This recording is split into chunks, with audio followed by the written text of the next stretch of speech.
हर रोज एक नई कहानी देखने के लिए चैनल को सब्सक्राइब करें और बेल आइकन दबाना ना भूलें।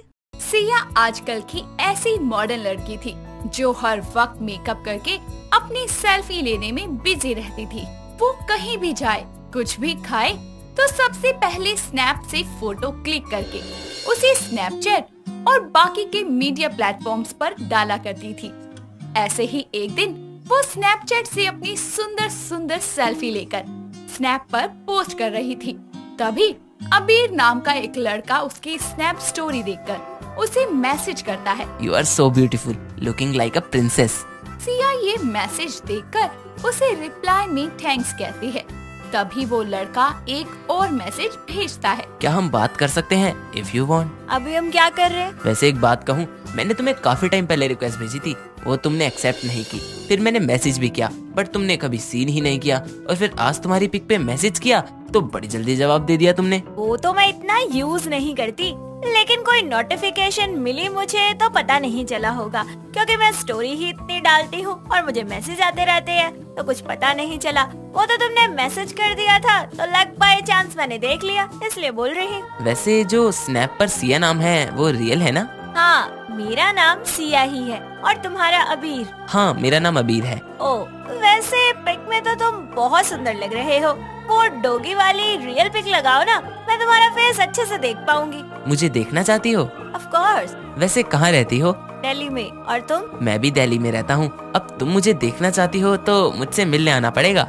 मैं मरी थोड़ी ना जा रही हूँ तुम्हें देखने के लिए। पर मैं तो मर रहा हूँ ना तुम्हें देखने के लिए। मुझे तुमसे बात करनी है, प्लीज मिल लो। हाँ तो सीधा सीधा कह देते कि तुम मुझसे मिलना चाहते हो। हाँ सिया, आई वांना मीट यू। ओके, कल सेक्टर 22 द्वारका आ जाना, ठीक है? ये लो मेरा नंबर, मैंने सेंड कर दिया है। तुम पहुँच जाओ तो मुझे कॉल कर देना। बड़ी तेज हो तुम, इतनी जल्दी है मिलने की कि कहीं मैं भटक ना जाऊँ, इसीलिए नंबर दे दिया। तुम बहुत ज्यादा नहीं सोचते, थोड़ा कम सोचा करो।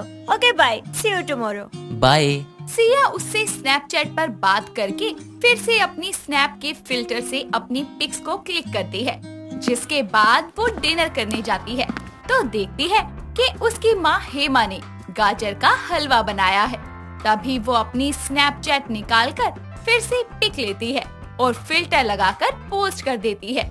ये सब देखकर उसकी माँ बोलती है, तू फिर से अपना जानवर वाला कैमरा निकालकर फोटो खींच रही है। अरे मम्मा, मैं तो आपका गाजर का हलवा अपनी स्टोरीज पे अपलोड करके ना अपने दोस्तों को दिखाना चाहती हूँ, ताकि वो भी जेलस फील करे। अब तू मेरे गाजर के हलवे को भी जानवर बनाकर दिखाएगी क्या सभी को? अरे माँ, आप चिंता मत करो, आपके गाजर के हलवे के साथ ना ऐसा हुआ है ना कभी होगा, क्योंकि स्नैपचैट पर वो डॉग और कैट वाले फिल्टर बस फेस पर ही आते हैं। अच्छा, तेरा क्या भरोसा?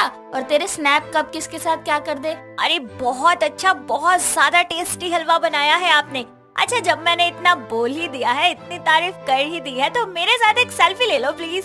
नहीं, मुझे नहीं लेनी, पता नहीं इस बार क्या बनाएगी। प्लीज प्लीज माँ, एक सेल्फी ले लो, एक। सिया ये बोलकर अपनी माँ के साथ जबरदस्ती वो पिक ले लेती है और अपनी माँ को दिखाकर बोलती है, माँ देखो कितनी मस्त फोटो आई है आपकी, कितनी यंग लग रही हो। अरे हाँ, इसमें तो मैं बहुत अच्छी लग रही हूँ।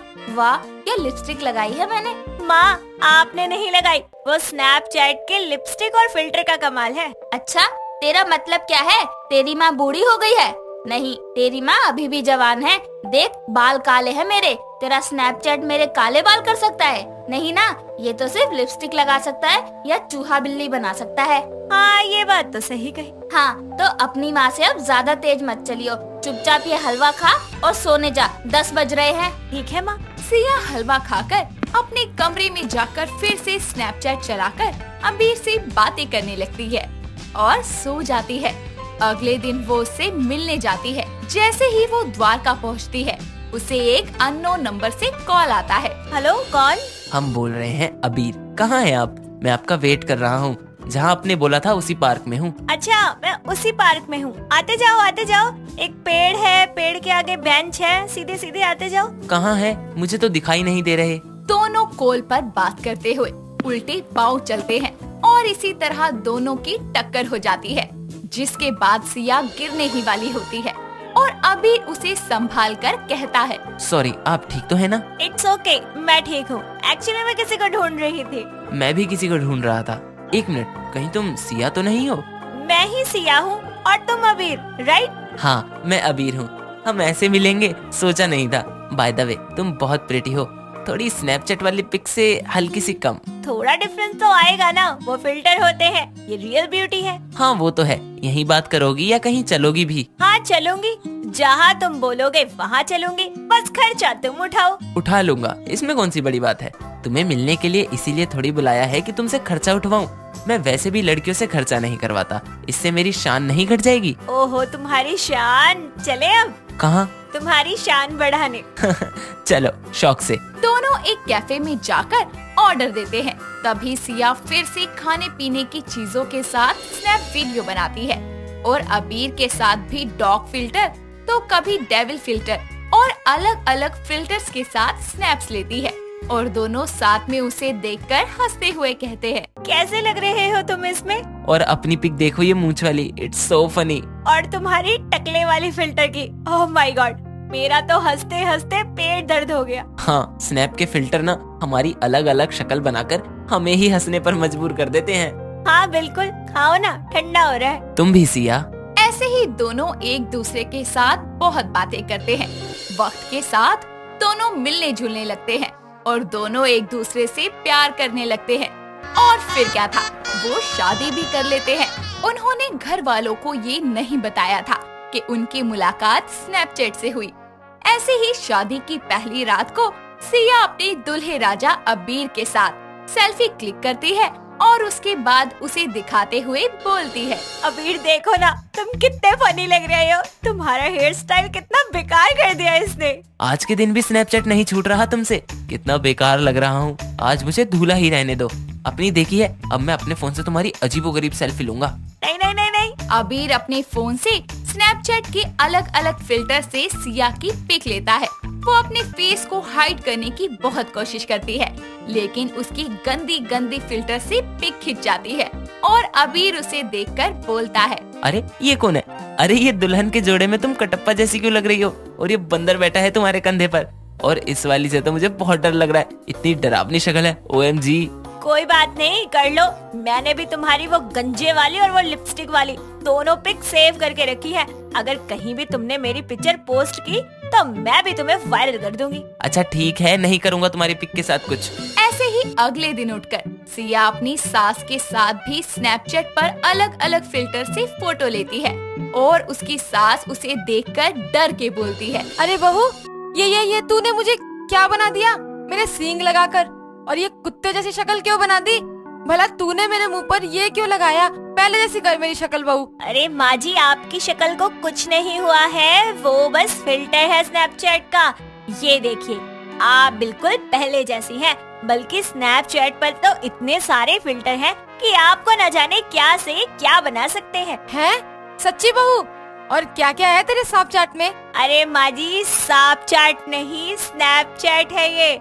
और हाँ, रुकिए, मैं आपकी और सुंदर सुंदर फोटो क्लिक करके देती हूँ। सिया ये बोलकर अपनी सास के साथ अलग अलग फिल्टर के स्नैप खींचती है और अपनी सास को दिखाती है, जिसके बाद वो भी स्नैपचैट से फोटो लेने की शौकीन बन जाती है और उसमें माहिर हो जाती है। सास बहू दोनों मिलकर दिन भर स्नैपचैट पर पिक्स लिया करते। सुहानी दिल्ली में रहने वाली और बहुत ही सुंदर और चबी गर्ल थी। पेशे से वो एक डॉक्टर थी। उसके परिवार में उसके पिता विनोद और माँ सोनम थे। ऐसे ही एक दिन हॉस्पिटल में एक राजवीर नाम का पेशेंट आता है। उसके हाथ में बहुत सारा खून निकल रहा होता है। राजवीर जब सुहानी को देखता है तो बस उसे देखता ही रह जाता है। सुहानी उसके हाथ पर दवाई लगाकर पट्टी बांध देती है और कुछ दवाइयाँ देती है तो राजवीर उससे कहता है, जी वो बस थोड़ी मारपीट हो गई थी दोस्तों में। अच्छा, तो लगता है आप हार गए उस लड़ाई में। अरे नहीं डॉक्टर, राजवीर किसी से नहीं आ रहा आज तक, लेकिन आगे का नहीं पता। पर अब लगता है आपके आगे हार जाऊंगा, वो भी तुम्हारी इन गोल मटोल गालों पर। जी कुछ कहा आपने? नहीं कुछ नहीं। राजवीर को सुहानी से पहली ही नजर में प्यार हो जाता है। ऐसे ही वक्त बीतता है और राजवीर आए दिन हॉस्पिटल में कभी पैर की चोट, कभी सर का दर्द, तो कभी कोई और बहाना बनाकर सुहानी से मिलने आया करता और ढेरों सारी बातें करता। दोनों अच्छे दोस्त बन जाते हैं और एक दिन राजवीर पेट दर्द का बहाना बनाकर हॉस्पिटल आता है और सुहानी के पास जाता है। तो सुहानी उसे देखकर बोलती है, आ गए जनाब। मैं सोच ही रही थी कि आज राजवीर को क्या होने वाला है। हाय डॉक्टर सुहानी, क्या बताऊं आपको, मुझे लगता है मेरा दिल शायद अपनी जगह पर नहीं है। बड़ा दर्द हो रहा है इस दिल में। अच्छा जी, फिर तो आपको दिल के डॉक्टर के पास जाना चाहिए। मैं आपका इलाज नहीं कर सकती। अरे मेरे इस मर्ज की दवा तो आपके पास ही है सुहानी जी। जी वो कैसे? मेरा दिल भी तो आपने ही चुराया है, तो इलाज भी अब आप ही कर दो। मतलब क्या है तुम्हारा? साफ साफ कहो। जी वो मैं आपसे बहुत प्यार करता हूँ। तुम्हारा यह गोलमोल चेहरा सच में बहुत ज्यादा क्यूट लगता है मुझे। दिमाग तो ठीक है ना तुम्हारा? एकदम ठीक है, तभी तो तुमसे प्यार करता हूँ मेरी मोटो। निकलो यहाँ से और दोबारा मत आना यहाँ पर। अरे अरे, बुरा क्यों मान रही हो? दिल नहीं देना तो मना कर दो, पर अपने आशिक पर ऐसे जुल्म मत करो। सुनो राजवीर, तुम्हारा और मेरा कोई मेल नहीं है। कहाँ मैं एक पढ़ी लिखी फेमस डॉक्टर और कहाँ तुम बेकार घूमते फालतू लड़के। अरे मेरी बात तो सुनो सुहानी जी, मैं सच में तुमसे बहुत प्यार करता हूँ। मेरा दिल करता है हमेशा तुम्हारे इन गोल गोल गालों को ऊंची मुची करता रहूं। सुहानी राजवीर को वहाँ से भगा देती है। कुछ समय ऐसे ही बीतता है। राजवीर के अब हॉस्पिटल ना आने पर सुहानी को उसकी कमी महसूस होने लगती है और साथ ही इस बात का एहसास होता है कि वो भी राजवीर से बहुत प्यार करती है। वो उसे ढूंढने की बहुत कोशिश करती है, लेकिन राजवीर उसे कहीं नहीं मिलता। ऐसे ही 5 साल बीत जाते हैं और एक दिन हॉस्पिटल में एक अमेरिका से डॉक्टर की डिग्री लिए नए डॉक्टर की एंट्री होती है और वो डॉक्टर कोई और नहीं बल्कि राजवीर ही होता है।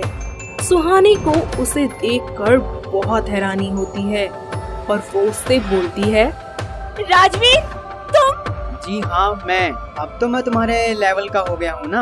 यार प्लीज प्लीज तुम मेरी बातों को गलत मत समझो। मुझे पता है, तुम्हें पता भी है तुम्हारे जाने के बाद मैंने तुम्हें कितना याद किया। अरे मिस करने से क्या होगा मैडम, आपकी भाषा में तो प्यार और याद दोनों ही लेवल देख के किया जाता है। नहीं ऐसा नहीं है, मैं उस टाइम पर तुम्हारी फीलिंग को नहीं समझ पाई थी, पर तुमसे दूर होके मुझे एहसास हुआ कि मैं भी तुमसे बहुत प्यार करती हूँ। कहीं ऐसा तो नहीं कि अब मैं राजवीर से डॉक्टर राजवीर हो चुका हूँ, इसलिए सुहानी जी को प्यार हो गया हो कहीं मुझसे? नहीं नहीं ऐसा नहीं है, मैं सच कह रही हूँ। I really love you। देखो मुझे तुम जैसे मोटे गालों वाली लड़कियाँ जरा भी पसंद नहीं है, तो प्लीज दूर रहो मुझसे। पर तुम्हें तो मेरे मोटे गाल कितने पसंद थे ना, तो फिर तुम इतना कैसे बदल सकते हो राजवीर? अरे मैडम, आज के टाइम पर हर कोई बदल सकता है, तो मैं क्यों नहीं? राजवीर वहाँ से चला जाता है। उसका ऐसा बर्ताव देखकर सुहानी बहुत ही दुखी होती है और कुछ वक्त बाद सुहानी राजवीर को अपने प्यार पर यकीन दिलाने की कोशिश करती है। वो जब भी उसके पास जाती, राजवीर कोई न कोई बहाना बनाकर उससे दूर भाग जाता और वो कभी भी कामयाब नहीं हो पाती। ऐसे ही एक दिन इन सब से दुखी होकर सुहानी राजवीर से कहती है, मैं लास्ट टाइम पूछ रही हूँ तुमसे, क्या तुम मेरे साथ लाइफ टाइम रहोगे?